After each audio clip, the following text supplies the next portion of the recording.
Hoje eu quero ler aqui para nós no Evangelho de Lucas, no capítulo 22, eu vou ler do verso 54 ao 62. Qual é o contexto? Qual é o ambiente? O ambiente é, antes de tudo, de decepção. Profunda decepção. Decepção de quem? Dos discípulos de Jesus. Por quê? Porque eles criam, mesmo Jesus dizendo que em Jerusalém ele seria espancado, morto e ressuscitaria no terceiro dia, os evangelhos nos dizem que essa era uma informação bloqueada para eles. Não criam, porque eles tinham sido condicionados pela escatologia judaica de vertentes do judaísmo acerca do fato de que quando o Messias chegasse, e aí eles não tinham dúvida de que Jesus fosse o Messias, quando o Messias chegasse, ele faria o bem a todos apenas como credenciamento messiânico, para então depois assumir o poder político, expulsar os romanos e glorificar Jerusalém, glorificar Sião como a capital da fé, a capital para a qual o mundo inteiro subiria reconhecendo que o Deus de Israel era o único. Eles, mesmo Jesus os dissuadindo disso, não queriam aceitar nenhuma outra forma de informação. E, de repente, tudo aconteceu conforme Jesus disse que aconteceria. Ou seja, Jesus iniciou um processo de despedida, mergulhou-os num estado de nostalgia, porque eles não queriam admitir o que Jesus dizia. Conflitos se estabeleceram, variados e diversos.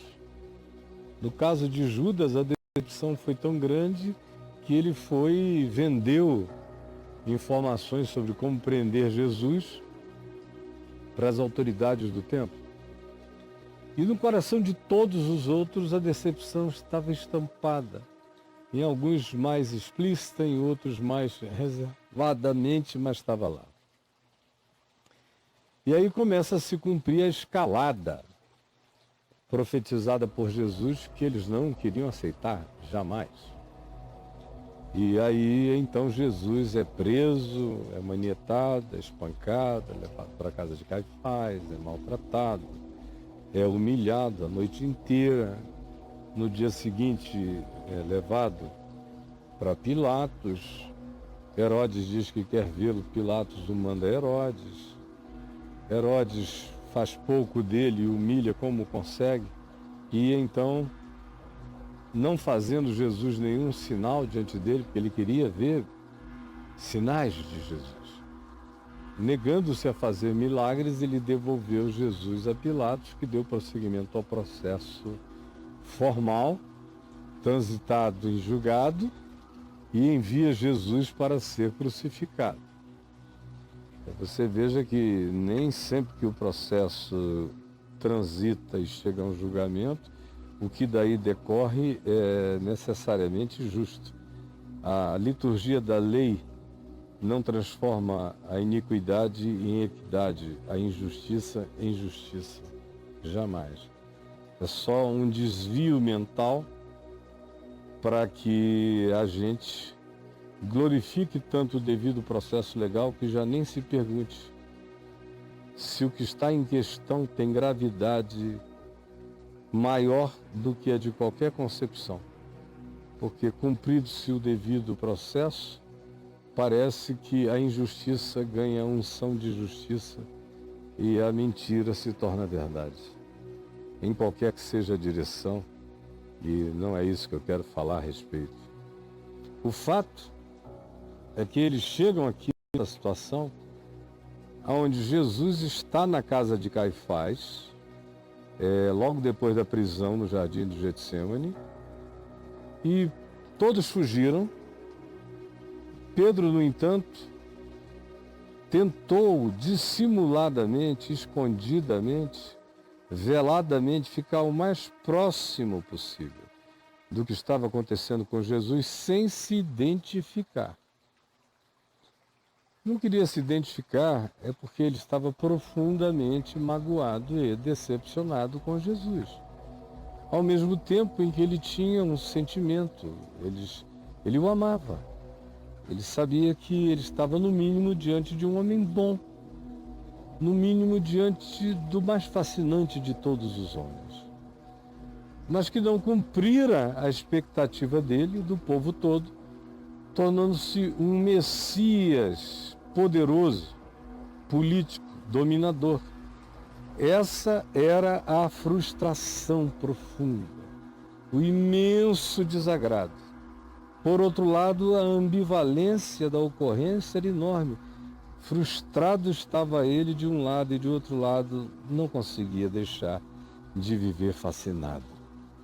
Então, nesse conflito, ele vai à casa do sumo sacerdote, se assenta no pátio, que está ali até o dia de hoje, e assentado no pátio junto com uma quantidade grande de outras pessoas do staff da casa, outros eram assessores de religiosos importantes, outros eram curiosos com acesso mais facilitado àquele ambiente. O fato é que eles eram vários ali.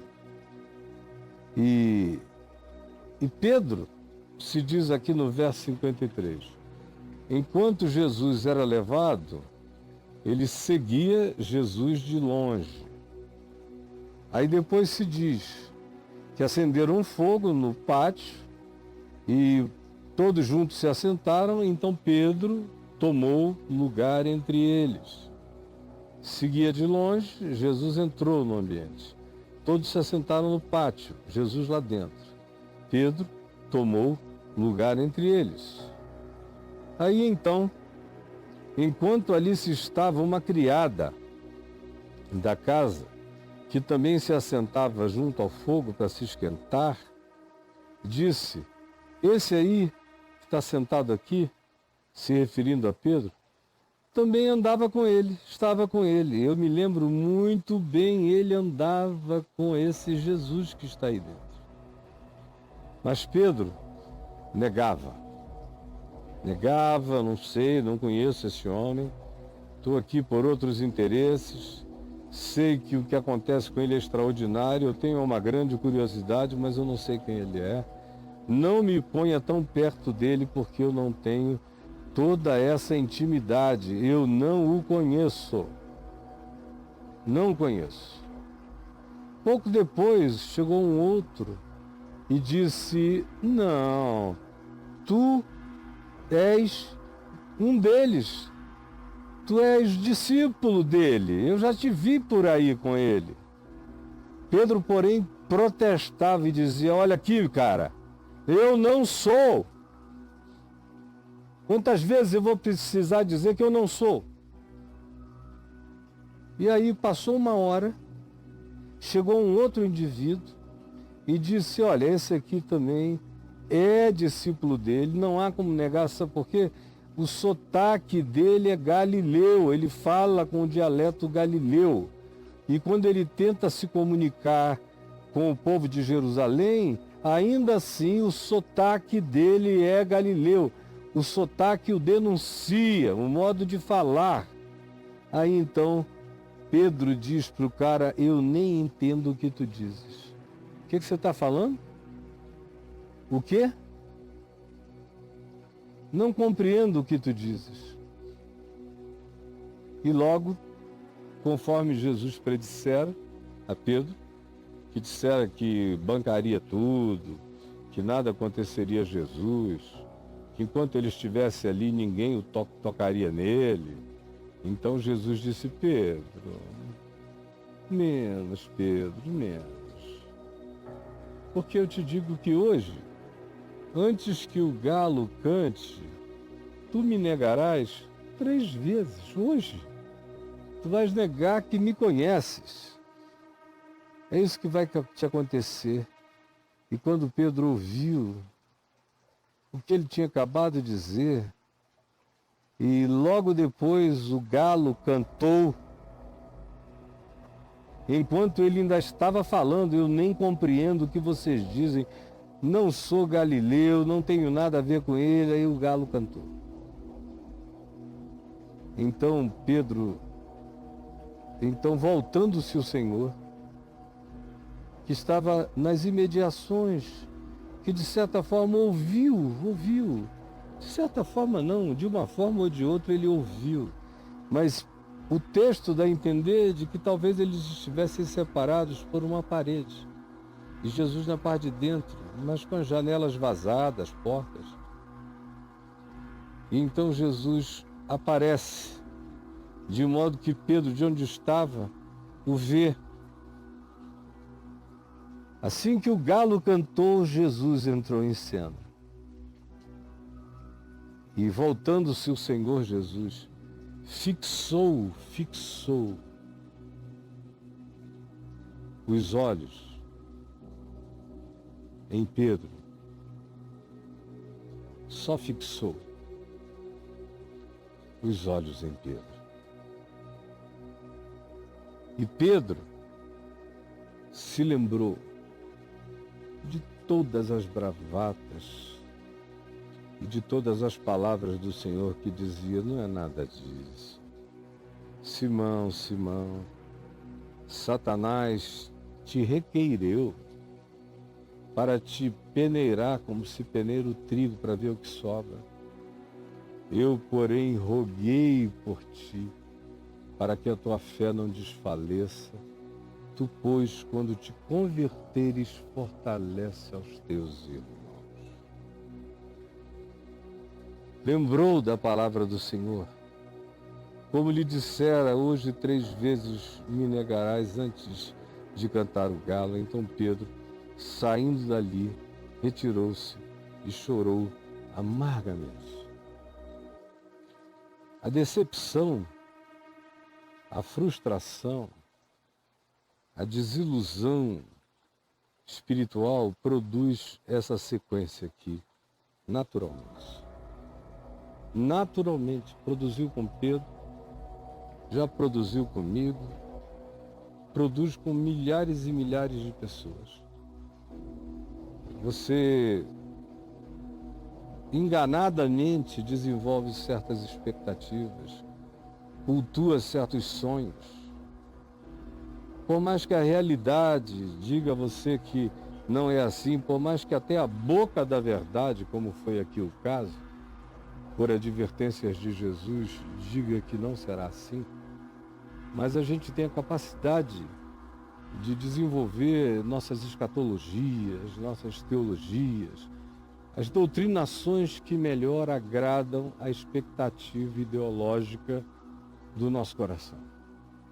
Foi o que aconteceu com Pedro e com todos.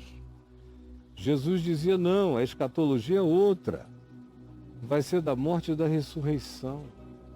Não será essa escatologia dos piedosos e zelotes e essênios e de outros grupos e seitas de Israel que acham que o Messias vai chegar e quando se manifestar tomará o poder. Não. Tem um grande intervalo. Há um hiato enorme. Agora o que vai acontecer é que o Filho do Homem vai ser morto, porém ressuscitará ao 3º dia. E os que crerem e virem serão tomados por uma alegria que ninguém extinguirá, mas será assim. Jesus lhes dizia isso explicitamente, mas os seus ouvidos estavam bloqueados. O excesso de doutrinação religiosa tem o poder de impedir as nossas percepções mais reais e objetivas, proclamadas, ensinadas, expostas e manifestadas no Evangelho. Nada é mais poderoso do que doutrinações. É por isso que nós estamos nesse estado. As pessoas leem o Novo Testamento, mas É como se não tivessem entendido nada e de fato nada entenderam, porque leram já interpretando com as categorias das doutrinações assimiladas, inculcadas e muitas vezes totalmente condicionadoras na mente das pessoas. Isso é forte e o exemplo de Pedro mostra isso. E é isso que faz as pessoas se decepcionarem com Deus. São promessas não cumpridas. A religião promete, promete e promete. E Deus vem e não cumpre. E faz aquilo que lhe apraz fazer. E as pessoas não sabem como se posicionar. Ao invés de entenderem aquilo como equívoco da religião, interpretam tudo como falha divina, como pecado divino contra a esperança humana. E aí o coração esmorecido como o seu, por várias razões, no caso do ambiente de Pedro e dos companheiros dele, o contexto rápido e básico é aquele que hoje eu já introduzi aqui e em centenas de outras ocasiões o fiz com muito mais largueza. Mas é esse o caso deles. Alguns outros não. É uma profecia que diz que a sua mulher não vai morrer e ela morre. Ou é uma palavra de fé que garante que o seu negócio vai prosperar e ele quebra. Ou é uma certeza que lhe é inculcada a respeito de sonhos, esperanças emocionais, afetivas, relacionais que você tem e que são garantidos a você pela palavra da fé de alguém em quem você acredita e nada vem acontecer. É aquela certeza inoculada em você de que o seu marido, que já não ama você, já tem outra, vai voltar e você está esperando há anos. E ele agora já tem 2 filhos com a outra e parece feliz.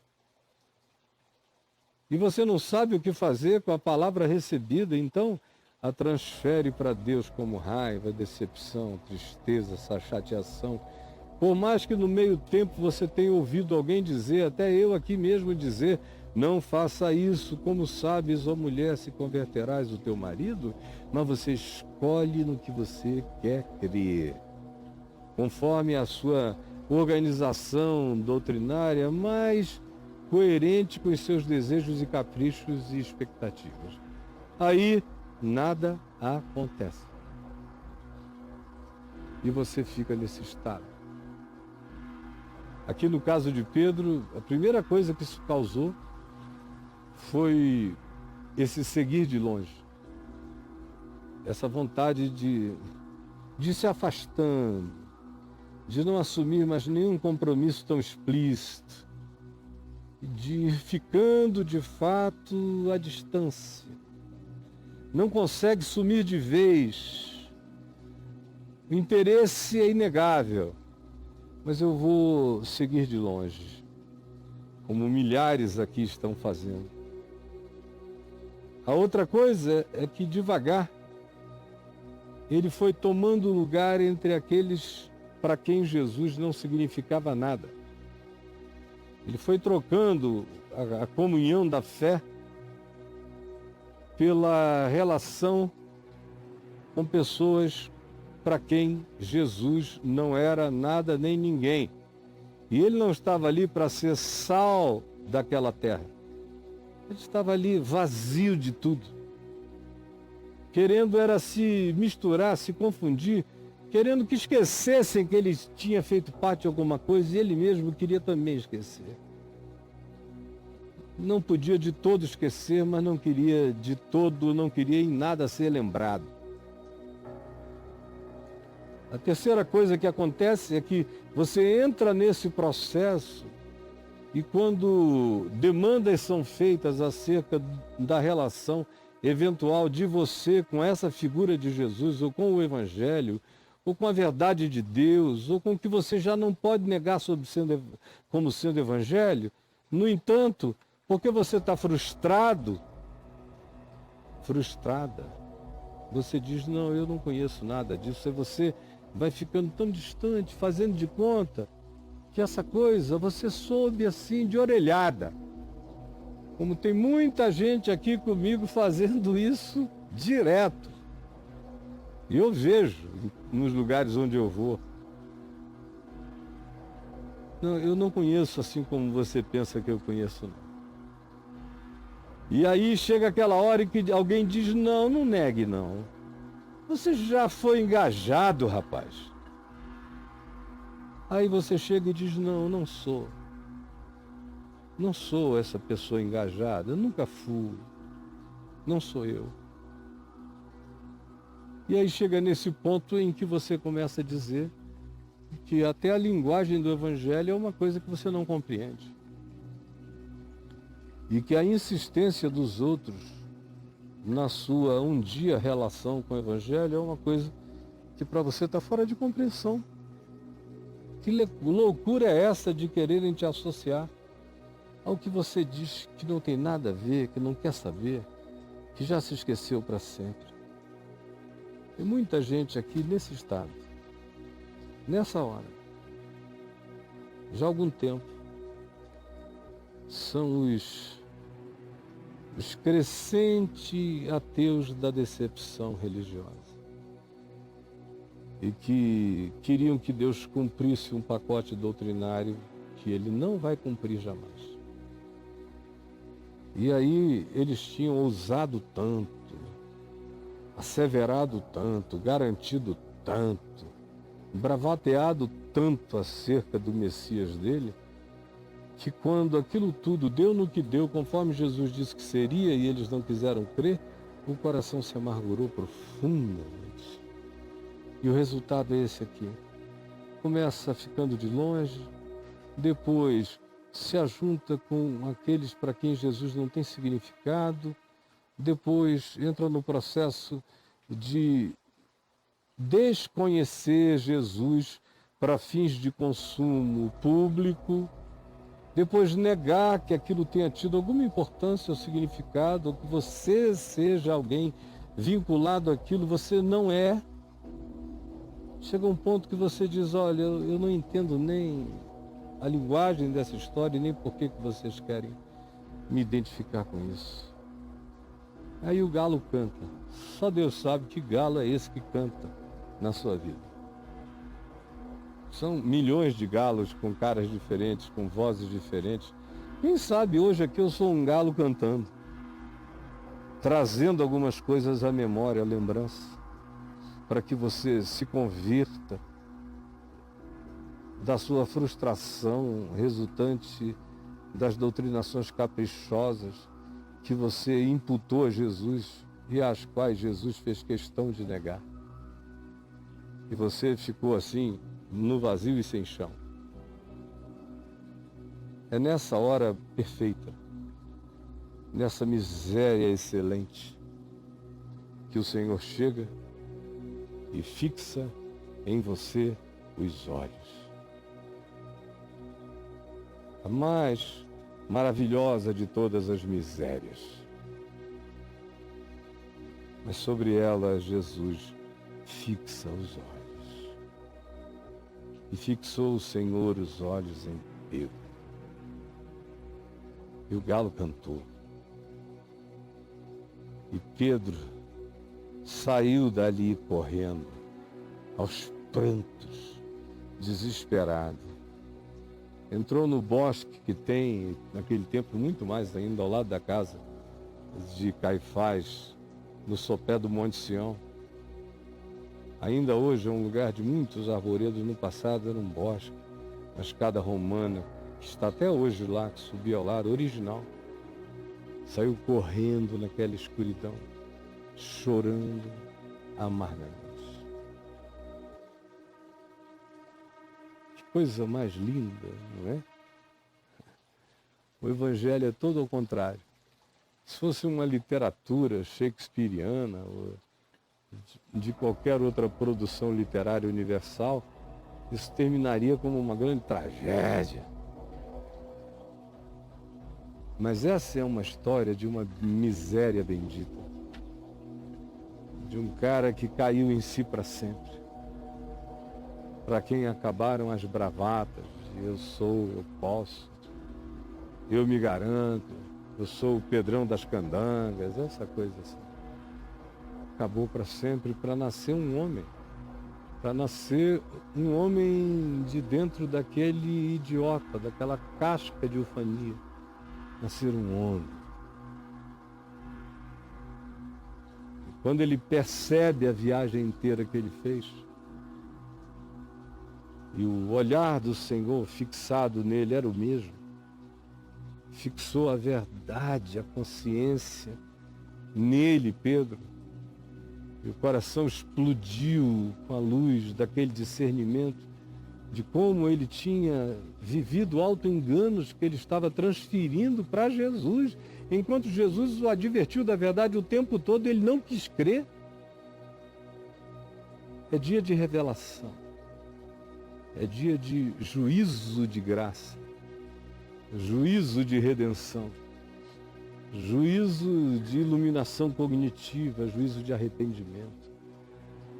Foi a salvação desse homem, a quem Jesus, depois de ressuscitado, sabendo dele e de seu estado arrebentado e debilitado, mandou o recado dizendo: ide, dizei aos meus discípulos e a Pedro que se dirijam à Galileia.